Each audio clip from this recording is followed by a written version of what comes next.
As a fair warning, before you start this video, this is probably going to be the first of like 3 or 4 April book haul videos that will be coming at you in like the next week. Because in the month of April / March, April, I got like lots of books, probably like 25 books.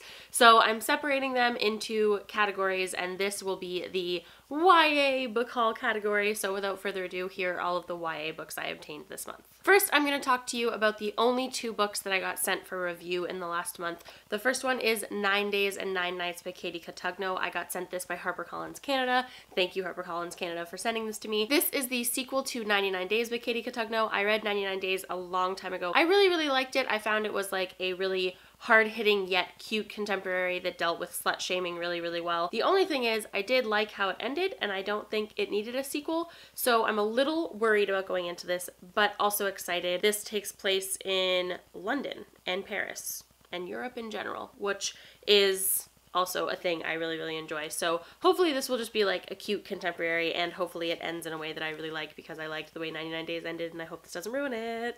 Next, we have Neverworld Wake by Marisha Pessl. I was sent this by Penguin Random House Canada. Thank you for sending this to me. I don't know, shocking, I don't know too much about this, but I do know that it's apparently supposed to be like a really dark book, and sometimes I'm in the mood for that. The like tagline is "Enter the Neverworld Wake, where fears are physical and memories come alive." Next, we have a book that I was given for free at a blogger event, and that is Here So Far Away by Hadley Dyer. I got this at the HarperCollins Canada Frenzy event. I actually vlogged that event, so I will leave the vlog video linked down below for you guys.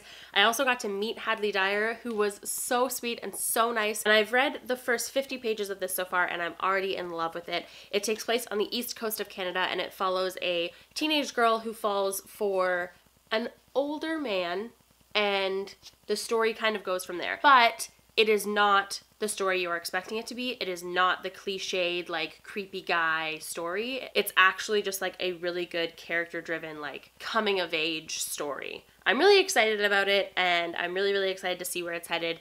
And the way that the author described it at the event made me, like, hooked, and I really want to get to it soon. Next, we have a like cutesy kind of cliched YA romance, and that is Love and Other Trainwrecks by Leah Conan. This follows 2 main characters. The boy is a hopeless romantic, and the girl is like a girl who doesn't believe love exists, and basically they both take this train and they get stuck on this train, and the plot takes off from there. I'm sure that it's going to be like super cliched and super corny, but like sometimes all you want is a really fast-paced, cliched, and corny YA romance, and I picked this up because in the spring / summertime I get in like moods for that kind of read, and I don't always have that kind of read on hand because it's not my normal type of read, so I picked this up for when I'm feeling that. Next, we have Dress Codes for Small Towns by Courtney Stevens. I picked this up because Lala from Books and Lala said that this was her favorite book of 2017, and I tend to really like her YA recommendations. I know that this takes place in a small town.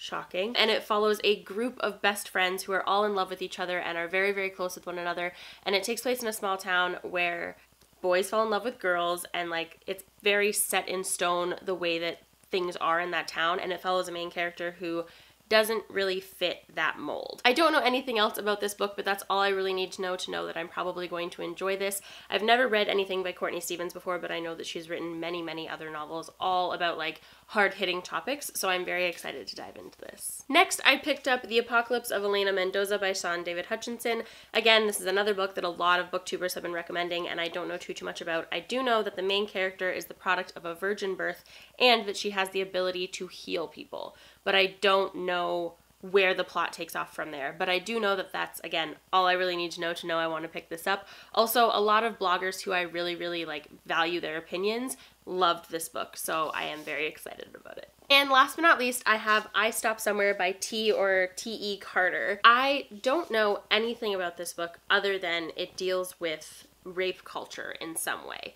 I didn't need to look into the synopsis more than that to know that I wanted to try reading this.